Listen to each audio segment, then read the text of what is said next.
They told her she didn't belong there. They laughed when she tried to walk past them, and when one of them shoved her hard enough that her phone skidded across the concrete, no one noticed the quiet man across the street who had just frozen mid-step. Because in that exact moment, a Navy SEAL realized his daughter was in danger. If you're new here and you love intense emotional stories that feel real enough to hurt, hit that subscribe button right now and become part of this community. Because stories like this deserve to be heard. She'd always been Daddy's princess, even though she hated that phrase. Emma wanted to prove she could stand on her own. She was 22, fresh out of college, and had just started an internship in a coastal city she'd dreamed about for years.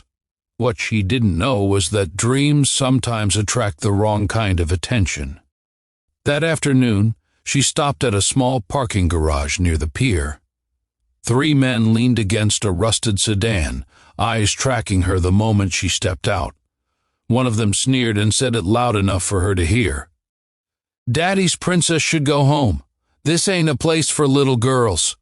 Emma kept walking. She'd been taught not to engage. But the words followed her, sharper, crueler.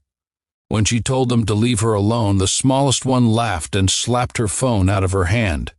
The sound echoed like a gunshot. That's when the shove came. She stumbled, scraping her palm, fear rushing in so fast it stole her breath. Across the street, her father, Mark, had just parked. He wasn't supposed to be there. He'd flown in unannounced, hoping to surprise her with dinner. Mark had survived combat zones, ambushes, and years of training that broke most men, but nothing prepared him for the sight of his daughter being cornered. He didn't shout. He didn't run. He moved with the same calm precision that once kept men alive under fire. One of the men noticed him approaching and smirked. "Hey, old man, keep walking. Mark!" Didn't answer. He knelt, picked up Emma's phone, and handed it back to her. His voice was low, steady. "Stand behind me." That tone alone made her obey. Years of safety lived in that sound. The first punch came from the left, a stupid mistake. Mark caught the wrist, twisted, and the man screamed before he hit the ground. The second lunged, wild and angry. Mark stepped inside the swing and dropped him with a single blow to the chest that knocked the wind clean out of him. The third man froze, suddenly aware this wasn't a scared father. This was something else. But the damage was already done. Someone was filming. Someone was shouting. Sirens wailed in the distance. The men scrambled away, leaving bruises, broken pride, and one very big problem. The video went viral overnight, but not the way they expected. Comments poured in, slowing the clip frame by frame. Former service members recognized the movements immediately. "That's military," one wrote. "Special operations," said another. By morning, the truth surfaced. Navy SEAL, retired, decorated. The men tried to flip the story. They claimed assault. They claimed harassment. Lawyers got involved.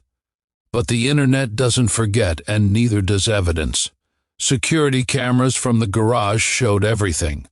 The shove, the slap, the moment Emma tried to walk away. Public opinion turned like a blade. Mark was questioned but never charged. Emma, however, had to relive it all. Nightmares came. Doubt crept in. She blamed herself for not being stronger, for needing him.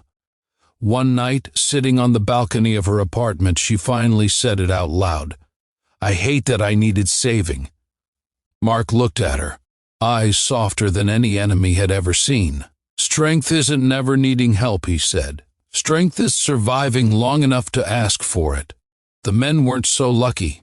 One lost his job after his employer saw the footage. Another faced charges from an unrelated assault once witnesses felt brave enough to speak.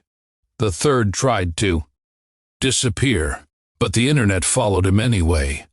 Their lives unraveled quietly, painfully, completely. Months later, Emma walked past that same garage alone. Her shoulders were back, her head was high. Fear still existed, but it no longer owned her.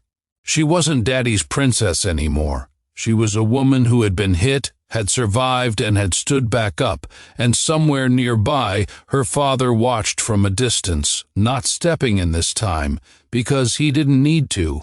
Sometimes justice doesn't roar. Sometimes it stands still, waits, and then ends everything with calm precision. Now I want to hear from you, because this community matters. From which part of the country are you watching this video? Drop it in the comments and let your voice be part of the story.